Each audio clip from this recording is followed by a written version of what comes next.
Kolay gelsin. Nasılsınız? Hoş geldiniz. Hoş geldiniz. Hoş geldiniz. Hava da iyi. Ha? Kolay gelsin.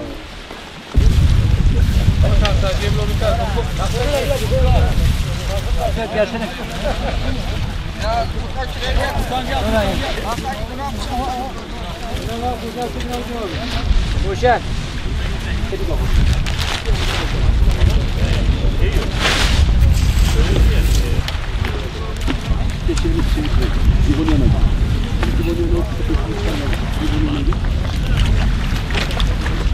Kameradan sahile doğru girelim.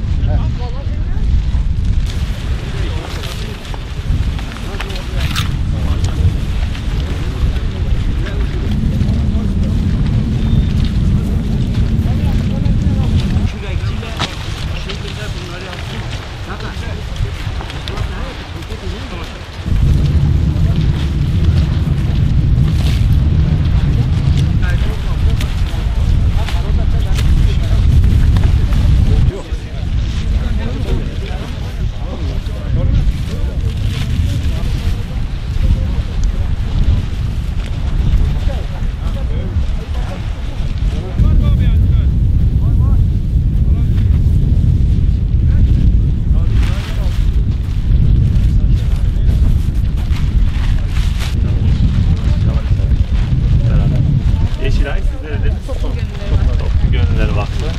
Van aktivistleri, öyle mi? Van Gölü aktivistleri. Ne yapıyoruz?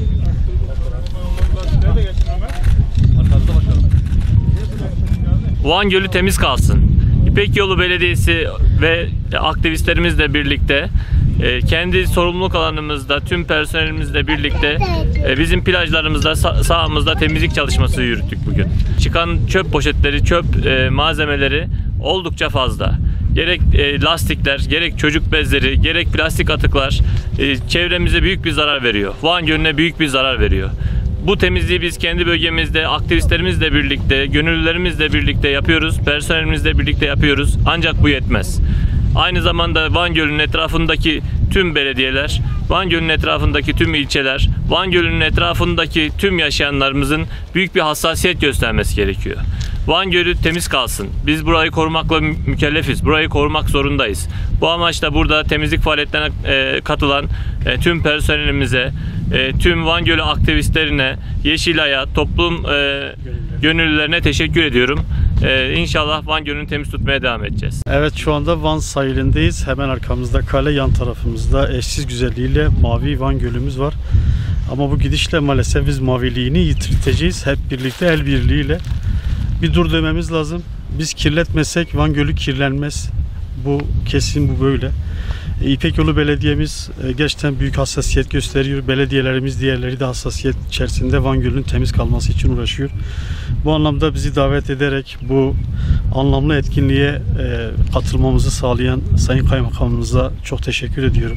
İpek Yolu Belediyesi'nin çalışmalarında da başarılar dilerim. Burada aramızda olan diğer gönüllü gruplarda yine personele de çok teşekkür ediyorum. Minnettarız Van Gölü, çünkü hepimizin başka Van Gölü yok.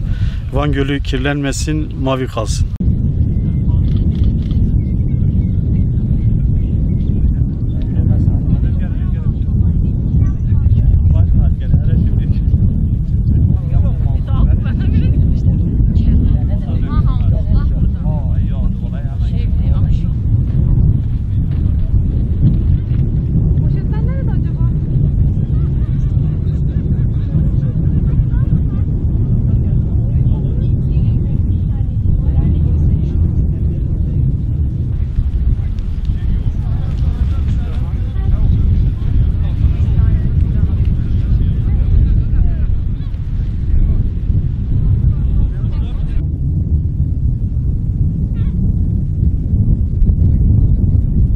Van Gölü kirlenmesin, mavi kalsın.